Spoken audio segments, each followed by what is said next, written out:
So, Dell, I'm glad that your 100th birthday wasn't last year, or I'd never made it to the stage. Janet and I are delighted to be here tonight with you and celebrating Zoe Dell's 100th birthday. And Mike Turner, I wish that I had the same relationship with Zoe Dell that you've had over the years, because you have a much better insight in who she is. Zoe Dell, I wondered in 2005 when I rose on the floor of the United States Senate to celebrate your birthday, how many more years God would give you and bless us with your presence. You've had an extraordinary life. I don't know whether you've written your autobiography or not, but you should. I can tell you one thing, this lady's life would make one hell of a great movie, wouldn't it? Huh?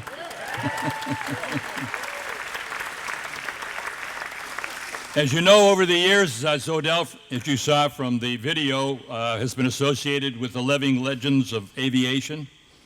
And in 2009, she received the Bob Hoover and Freedom of Flight Award. But the thing that I really was impressed with is that her own peers said, she is the first lady of aviation in the United States of America.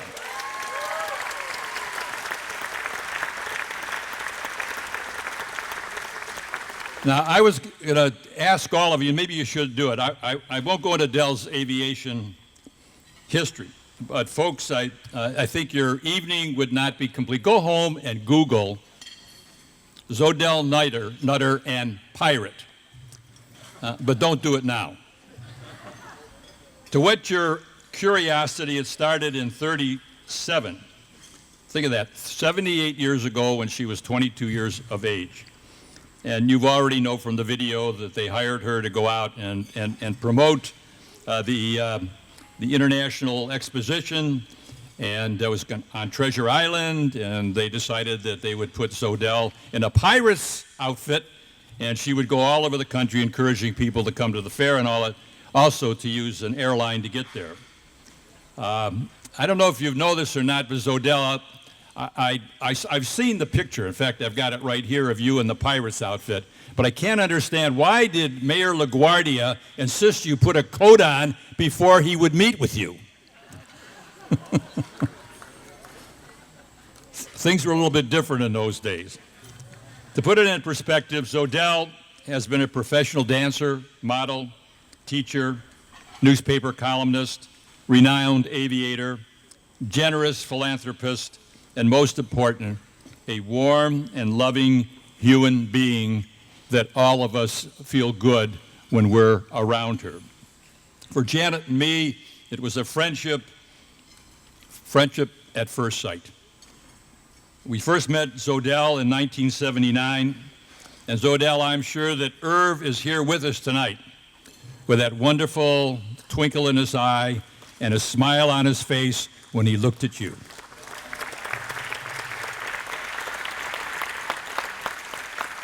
And we were always impressed how supportive they were of one another and how proud and respected they were of each other's careers. I really got to know Zoe Dell's charm when she encouraged me to help create a permanent home for the Aviation Hall of Fame. The hall had been around since 1962, and it had no home. And Zoe Dell was on the board, and then she became chairman and president and made up her mind that that was going to be in Dayton, Ohio. Yeah. And I was excited about it because I wanted to make Ohio the aerospace capital of the world, and Zoe Dell had invited me over the years to the induction ceremony. So I already knew about what this was all about. So I want you to know, Zoe Dell, that we went through a lot. And I have checked my archives, and next week you're going to get a package. And it's going to have all the letters that you and I wrote between each other and all the other stuff that made it happen. I want you to know, folks, without this lady right here, there would be no Aviation Hall of Fame. This is the lady that got it done. That without your leadership and Irv's, that the number of people that have enjoyed and been there at the Aviation Hall of Fame would not have occurred. And I have to also congratulate you and other leaders in the community where you have joined with Dayton History to work together in a partnership so that the educational aspect of the museum will even be more available to the people in Dayton area and throughout Ohio, and for that, United States of America.